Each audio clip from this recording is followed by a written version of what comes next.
अस्सलाम वालेकुम नाज़रीन, मां आहियां शुएब अली उमरानी ऐं तव्हां ॾिसी रहिया आहियो BR टाइम न्यूज़। सभ खां पहिरियां शामिल कंदासीं हीअ रिपोर्ट। PTM इताद पंहिंजो मौत पाण मरी वियो आहे। कब्ज़ा ऐं लैंड माफ़िया ख़िलाफ़ एक्शन जारी रहंदो। वज़ीर एज़म इमरान ख़ान पार्टी ऐं हुकूमती तर्जुमाननि जे इजलास खे ख़िताब कंदे चयो आहे त इस्तीफ़ाउनि ॾियण जो ऐलान कंदड़ हाणे इस्तीफ़ाउनि खां भॼी रहिया आहिनि। मौलाना फज़लुर रहमान पैसनि ऐं मिल्कियत जो हिसाब ॾिए। वज़ीर एज़म खे मसइला 100 ॾींहनि में हल करणा हुया। 3 सालनि बाद चई रहियो आहे त ट्रेनिंग हली रही आहे। इमरान वटि मसइलनि जो हल न आहे त इस्तीफ़ा ॾेई घर हलियो वञे। People's party chairman Bilawal Bhutto ज़रदारीअ चयो त बदकिस्मतीअ सां वफ़ाक़ में नाजाइज़ ऐं नालाइक़ हुकूमत आहे।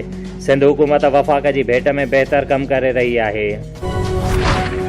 वफ़ाक़ी हुकूमत PTM में शामिल जमायतुनि जे पार्लियामेंटरियुनि जो इस्तीफ़ा मंज़ूर करण जो फ़ैसिलो करे वरितो। क़ौमी असेंबलीअ जे स्पीकर नून लीग जे मेंबर जावेद अब्बासी ऐं सजाद अहवान खे इस्तीफ़ाउनि जी तस्दीक़ लाइ तलब करे वरितो। नून लीग तर्जुमान इस्तीफ़ाऊं क़ौमी असेंबलीअ में जमा कराइण जी तस्दीक़ कंदे चयो आहे त पार्लियामेंटेरियन पंहिंजूं इस्तीफ़ाऊं पार्टी क़यादत वटि जमा करायूं आहिनि। हुकूमती ब्लैकमेलिंग में न ईंदासीं। वफ़ाक़ी घरू वज़ीर PTM सरबराह मौलाना फज़लुर रहमान खे फ़सादी करार ॾेई छॾियो। शेख रशीद चयो आहे त फज़लुर रहमान मदरसनि जे बुनियाद ते मुल्क में फ़साद चाहे थो। पक सां चवां थो त अपोज़िशन इस्तीफ़ा न ॾींदी, सेनेट जी चूंडुनि में हिसो वठंदी। ॻाल्हियुनि जो वाहिद रस्तो इमरान ख़ान जी इस्तीफ़ा आहे। नून लीग अॻुवाण एहसान इक़बाल चयो आहे त हुकूमत साबित करे छॾियो आहे त इदारनि खे तकरारी बणाए रही आहे।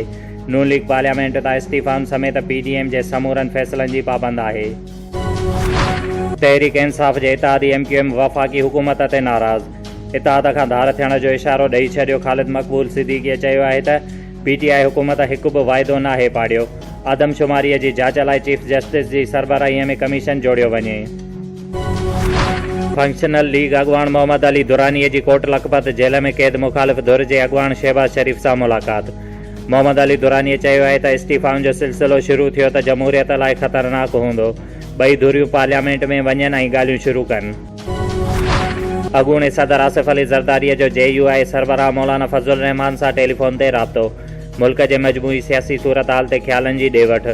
हुकूमत मुख़ालिफ़ तहरीक बाबति ॻाल्हियूं कयूं वयूं। आसिफ ज़रदारी मौलाना फज़लुर रहमान खे शहीद बेनज़ीर भुट्टो जे वरसीअ में शिरकत जी दावत पिणु ॾिनी।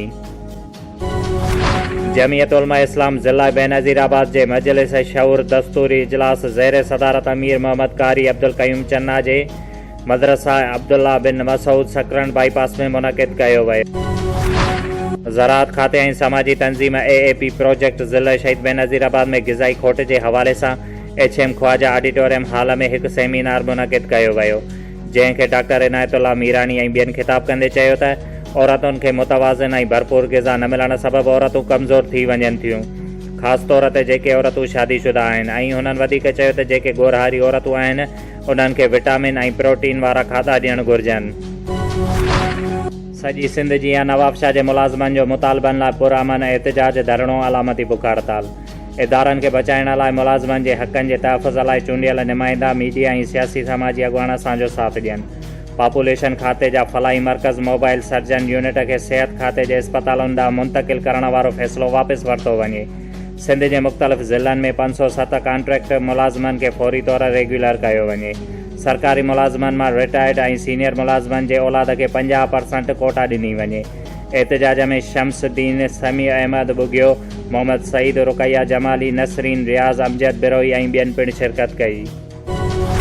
प्रेमनगर जे रहवासियुनि पारां क़त्ल में मुलविस जवाबदार गिरफ़्तार न थियण ऐं पुलिस जे ज़ियादतुनि ख़िलाफ़ अब्दुल सत्तार, शनास अली, कुर्बान अली ऐं ॿियनि जी अॻुवाणीअ में एहतिजाज, जंहिंमें हुननि जो चवणु हुयो त 1 महीनो अॻु सांगावती तकरार तां जवाबदार ज़ाहिद हुसैन, इसाक बिरोई, मीर ख़ान, मिठो लाशारी असांजे 20 सालनि जी नियाणी ख़ुशबू लाशारीअ खे बेगुनाह क़त्ल कयो हुयो, जंहिंजो केस नुशरफ फिरोज़ थाणे ते दाख़िल आहे। पर पुलिस हिन महिल ताईं जवाबदारनि खे गिरफ़्तार नाहे करे सघी, जंहिं ते हुननि आला इख़्तियारनि खां घुर कई आहे त जल्द जवाबदारनि खे गिरफ़्तार करे उन्हनि मथां केस हलायो वञे, न त ॿी सूरत में एहतिजाजी तहरीक हलाई वेंदी। डिस्ट्रिक्ट नुशरफ फिरोज़ पुलिस CIA पुलिस जवाबदार ज़हीर अहमद मरी, जेको मोहब्बत डेरो थाणे ते नार्कोटिक्स जे केस में घुरबल हुयो, गिरफ़्तार करे वरितो। ऐं मिठियाणी पुलिस जवाबदार अरबाब अली सोलंगी, जेको मिठियाणी थाणे ते कंहिं केस में घुरबल हुयो, गिरफ़्तार करे वरितो। ठारूशाह पुलिस जवाबदार नईम ओॼण जे कब्ज़े मां 800 ग्राम चर्स हथ करे गिरफ़्तार करे वरितो। न्यूज जतोई पुलिस जवाबदार अब्दुल मजीद खास के लिए के 3 बोतलूं शराब समेत गिरफ़्तार करे वरितो ऐं जॾहिं त लाखा रोड ऐं हालाणी पुलिस जी गॾियल कार्रवाई चोरीशुदा मोटरसाइकिल वापसि कराए तस्दीक बैदि असुल मालिक जे हवाले कई वई।